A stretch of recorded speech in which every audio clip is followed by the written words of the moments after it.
Rahim. Assalamu alaikum dear students. I am your English teacher Khalid Hussain.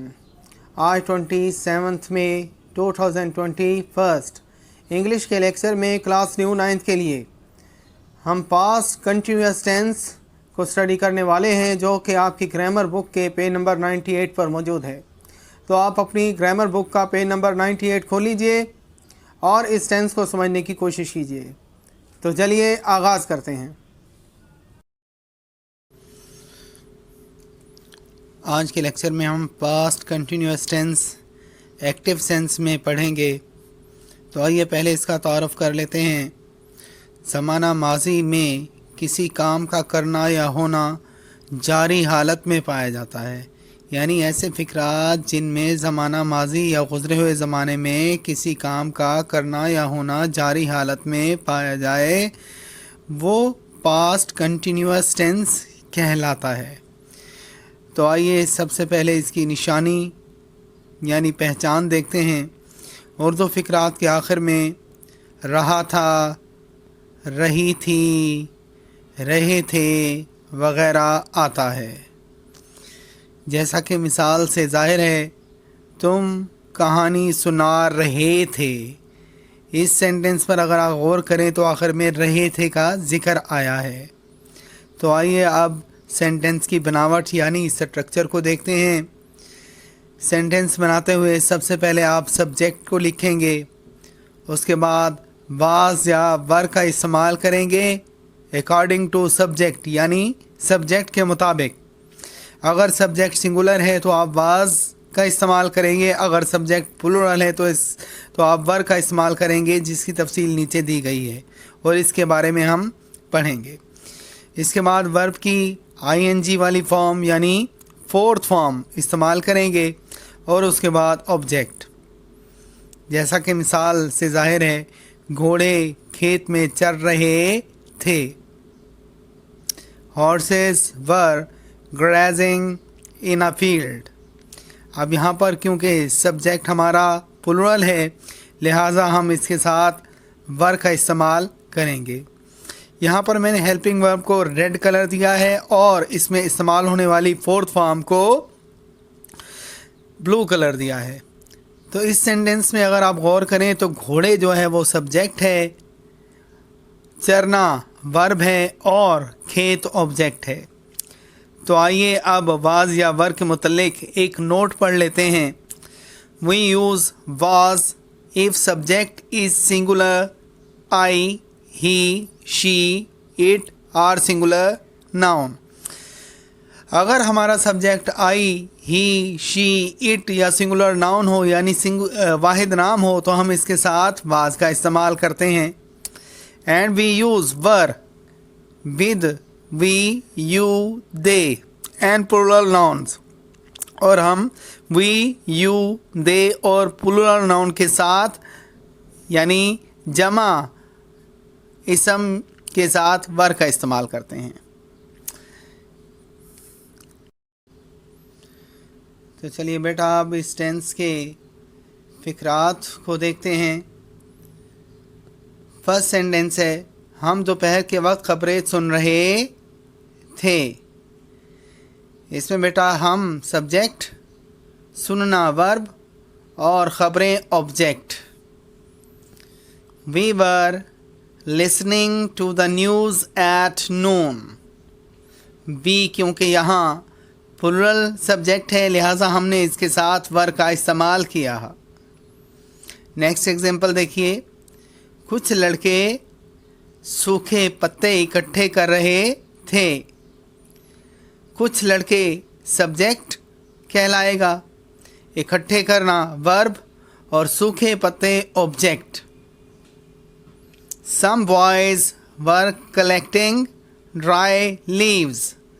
Some boys क्योंकि plural subject है, लिहाजा हम इसके साथ वर का इस्तेमाल करेंगे। नेक्स्ट एग्जांपल यानी एग्जांपल नंबर 3 देखिए, मेरे वालिद अपने दोस्तों का इंतज़ार कर रहे यानी मेरा वालिद अपने दोस्तों का इंतज़ार कर रहा था। मेरा वालिद सब्जेक्ट, इंतज़ार करना वर्ब और दोस्त object. My father was waiting for his friends. My father क्योंकि सिंगुलर सब्जेक्ट है लिहाजा इसके साथ हमने वाज का इस्तेमाल किया। नेक्स्ट एग्जांपल देखिए, बूढ़ा आदमी कमरे में ऊँघ रहा था। बूढ़ा आदमी सब्जेक्ट, ऊँघना वर्ब और कमरा ऑब्जेक्ट। कमरा जो है बेटा एडवर्ब है, adverb of place. The old man was dosing in the room. The old man was dosing in the room. यहाँ पर रूम जो है वो एज एन एडवर्ब इस्तेमाल किया जा रहा है। उसके बाद एग्जाम्पल नंबर 5, वो बुरी तरह रो रही थी। वो इसमें सब्जेक्ट, रोना वर्ब, ऑब्जेक्ट इस सेंटेंस में मौजूद नहीं। बुरी तरह पर जो है यहाँ पर एडवर्ब है। याद रहे कि एडवर्ब ऐसे लफ्ज़ को कहते हैं जो वर्ब की वजाहत करे। वर्ब यहाँ पर रोना है। कैसे रो रही थी? बुरी तरह रो रही थी, लिहाजा ये एडवर्ब कहलाएगा। She was weeping bitterly. यहाँ अगर आप गौर करें तो शी जो है वो सिंगुलर सब्जेक्ट है, लिहाजा हमने इसके साथ वाज का इस्तेमाल किया। जी बेटा, तो अब हम इसी टेंस यानी पास्ट कंटिन्यूअस के नेगेटिव सेंटेंसेस को देखते हैं। नेगेटिव सेंटेंसेस बनाने के लिए सबसे पहले हम सब्जेक्ट का इस्तेमाल करते हैं। उसके बाद वाज या वर सब्जेक्ट के मुताबिक। उसके बाद नॉट का इजाफा, फिर वर्ब की आईएनजी वाली फॉर्म यानी फोर्थ फॉर्म, और उसके बाद ऑब्जेक्ट। तो आइए इसी स्ट्रक्चर को इन एग्जाम्पल्स में अप्लाई करने की कोशिश करते हैं, यानी इस स्ट्रक्चर के मुताबिक इन एग्जाम्पल्स को सॉल्व करते हैं। मैं किताब से नकल नहीं कर रहा था। मैं इसमें सब्जेक्ट, नकल करना वर्ब और किताब object. I was not copying from the book. I क्योंकि यहाँ सिंगुलर सब्जेक्ट है, लिहाजा हमने इसके साथ वाज का इस्तेमाल किया। इन सेंटेंसेस में अगर आप गौर करें तो नहीं का लफ्ज़ नेगेटिव यानी मनफी फ़िक्रात की निशानदही करता है। नेक्स्ट एग्जाम्पल यानी एग्जाम्पल नंबर 2, अमीर आदमी गरीब आदमी को खैरात नहीं दे रहा था। अमीर आदमी सब्जेक्ट, खैरात देना वर्ब, और किसको खैरात दी जा रही है? गरीब आदमी को। तो ये गरीब आदमी ऑब्जेक्ट कहलाएगा। The rich man was not giving arms to the poor. To the poor man, to the poor man. अमीर आदमी गरीब आदमी को खैरात नहीं दे रहा था। नेक्स्ट एग्जाम्पल देखते हैं। पानी की सतह बुलंद नहीं हो रही थी। The surface of water was not rising. The surface of water, पानी की सतह सब्जेक्ट और वर्ब होगा बुलंद होना। अगर आप गौर करें तो इस सेंटेंस में हमें ऑब्जेक्ट कहीं नज़र नहीं आ रहा, लिहाजा हम ऑब्जेक्ट नहीं लिखेंगे। The surface of water was not rising. Surface of water पानी की सतह, ये क्योंकि सिंगुलर सब्जेक्ट है, लिहाजा हमने इसके साथ वाज का इस्तेमाल किया। नेक्स्ट एग्जाम्पल यानी एग्जाम्पल नंबर 4 को देखिए। कई तालिब इल्म मुबाहिसे में हिस्सा नहीं ले रहे थे। कई तालिब इल्म सब्जेक्ट, हिस्सा लेना वर्ब, और मुबाहिसा object. Many students were not taking part in the debate.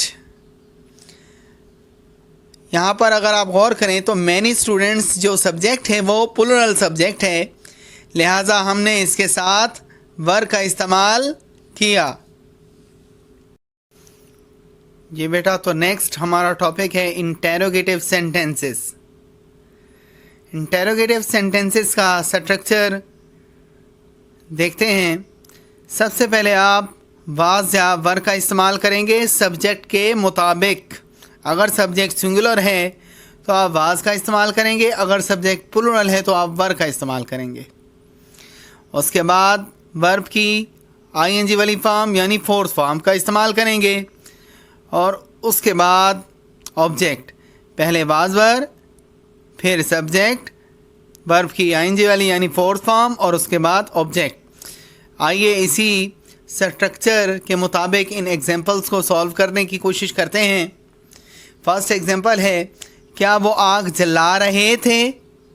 क्या यहाँ पर ऐसा लफ्ज़ है जो कि इंटेरोगेटिव सेंटेंस को ज़ाहिर करता है, और इसके अलावा इस सेंटेंस के आखिर में क्वेश्चन मार्क भी दिया गया है, तो ये बेटा इसकी निशानी होगी। क्या वो आग जला रहे थे। Were they lighting the fire.